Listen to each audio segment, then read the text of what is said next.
Hey there everyone, as always, hope you've been staying safe out there and welcome back to another look between the lines.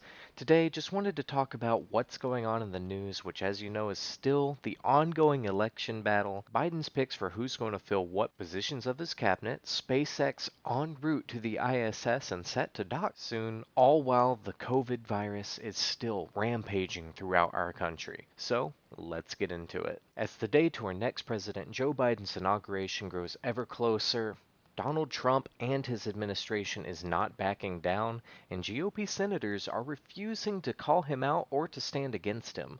So what we're leading to is a huge collision course when the inauguration happens, and what Biden's team is going to step in and have to fix, and most importantly, what's going to happen with that divide as the government is going to try and correct itself and prevent something like this from happening again in the future. The chaos is one thing, the unrest is another, and everyone being so divided is part of the course of having a bipartisan system.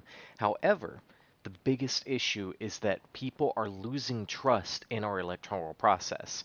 And this is something that cannot be emphasized enough. If people don't trust their votes, they'll seek other means to enforce what they want to happen with government or with the world around them. Democracy is the power of a pen and voice, but force should not be the alternative to replace it. All while this is going on, Joe Biden is still working on his cabinet and team members on who he wants to fill which positions, and one of the biggest ones was Joe Biden's campaign manager, Jen O'Malley Dillon, gets the top White House job. So as he's moving forward, there's still no communication with the Trump administration, but at least there's some progress in getting the next step organized. So while Biden is putting together his top senior staff on the civilian side, SpaceX is just about ready to dock with the International Space Station, which again is a monumental moment for travel and technology for all of mankind. Again, it is the first civilian spaceship that isn't directly sponsored by a government organization to take humans into orbit and soon to board the International Space Station, which to this day has only been staffed and manned by members of government-sponsored origins. So while the world above our head is expanding, everything around us is still pretty chaotic. As COVID continues to rampage, government continues to talk about lockdowns in different areas, and all we can do is try and take care of ourselves. Here in the United States, we are up to 11 million total cases of COVID, and that's a staggering number to think that this has been going on for coming up to a full year. And that's going to be an interesting situation that President Biden is going to inherit, considering this has been going on for so long that it is going to have long-lasting changes that we will remember for probably the rest of our lives. This will surely go down in history with other great traumatic events that have hit human history in the most recent era, similar to the Great Depression, Ebola, and all the other events that cause mass economic and life expectancy shifts. This isn't something that's just going to go away and everything will go back to normal. This has been an eye-opener at just how vulnerable we are with our communal habits. So the question is, will lockdowns become more apparent should there be large outbreaks of people getting sick? Will masks become a more mandatory or socially expected thing? And what else will come to pass as we get past and heal from this ordeal? And let me get on masks. The fact that masks in 2020 have become a politicized issue instead of a health one shows just where our politics and our people are nowadays. There are people on both sides of the fence when it comes to guns and gun control, drug use and its legality, the legal system and what needs to be reformed, but to wear a mask is a personal thing that protects you and everyone around you. It has no costs other than the inconvenience of having to wear a mask, which let's put aside those that have physical difficulty in doing so, because that is not the majority of the population. For everyone that is able to wear a mask but chooses not to, especially in a time like this, the question is why? And you can easily find that answer by looking at our political systems, our news media, and how they go together to shape how we feel about not only the data we receive, but the experts that deliver it. One of the biggest examples was Dr. Fauci, who at the very beginning of this pandemic spoke out at how dangerous this was going to be, how much it was going to affect our lives, and how much the government needed to step in, But because this was a polarized issue, it became ammunition for both sides to demonize the other. Instead of wearing a mask to protect yourself, it became wearing a mask as being part of a greater conspiracy to try and undermine our current administration. And of course, not wearing a mask meant that you were trying to undermine science itself, and while there's some truth to that, it became an excuse to hate each other instead of talking about what we need to do and why we need to do it. That's one of the biggest reasons why we wanted to make this channel here at Between the Lines. Media and social media have influenced news sources to get away from what's going on in the world and to talk more about how you should feel about it. And that's something that's dangerous on either side of the spectrum. President Trump was a master at this. He went from a realm of entertainment, from a realm of making people want to watch him, to a public office seat that clashed so heavily with social media, and the fireworks have gone on ever since. It's widely known that Fox leans on the side of the GOP, and an ex-Fox contributor recently even said that Trump and his news sources are like an addiction for the people that watch it. They follow it because it makes them feel a certain way, and that feeling is what they're after more than the news or the information that comes from it. And frankly, this can be said about both sides, and that's something that's dangerous. When you're giving people an emotion rather than information, they're not going to think things through, by definition. You're listening to your gut and not your head. But there's a reason that's so powerful, and there's a reason that's so prevalent today.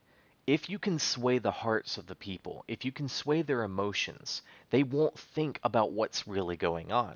They won't think about what you're really trying to do because they'll feel a way about it. They'll feel fired up and want to support it, or they'll feel angry and want to stop it. And these are easier to control than the thoughts of otherwise logical and rational people that we generally are. And that's completely normal. For humans to get emotional about very heavy topics, of course that's to be expected, but the fact that it's so easily exploited and blatantly exploited is something that we need to address. It's something we need to call out, and it's something that you really need to look between the lines of what's going on to really begin to understand, or at least try to understand, what we can do to change it. After all, politicians are not just people with fancy press suits that are standing on TV talking about the laws.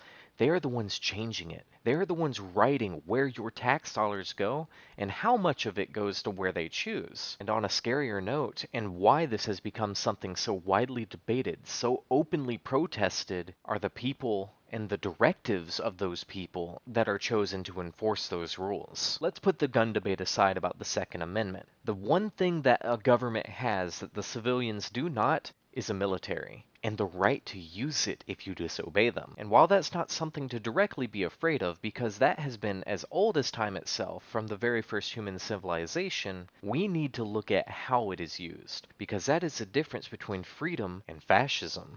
And that is the difference between your money going to what you want it to, or just lining a very corrupt politician's pocket. Centuries ago, everything was done on the public stage by going and speaking to people. And now everything is done through advertisements. Social media has changed how politics work. It has changed how the news media works, and it has changed how people interact. So if you can take anything away from this, take it that if you are getting really emotional by watching something, take a step back, put those emotions aside, and think, why are you thinking that? Why are you feeling that?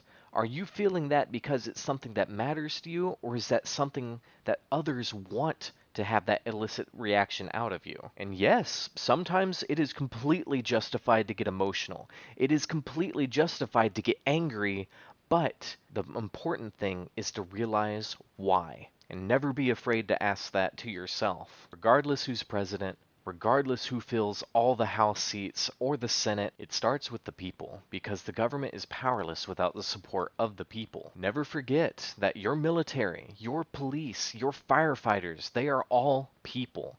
When they take that suit off, that's who they have to go back and be. And while there are some bad apples who stray from that, and we're not going to get into that right now, the fact remains is they are all citizens just like us, and we all have to hold each other accountable, because if we don't, someone else will. And that someone else might just want to get something from us that isn't us to be held accountable. There are many philosophical statements and theories about how absolute power corrupts absolutely, But there is good in everyone. All you have to do is take a step back and make sure that you're giving that good back through your votes and through your policies, because how you live your life can directly contrast what you see in the public office and the shameful behavior that all of us have seen, even if some of us won't admit. But of course, that's my opinion, and if you disagree, let me know in the comments.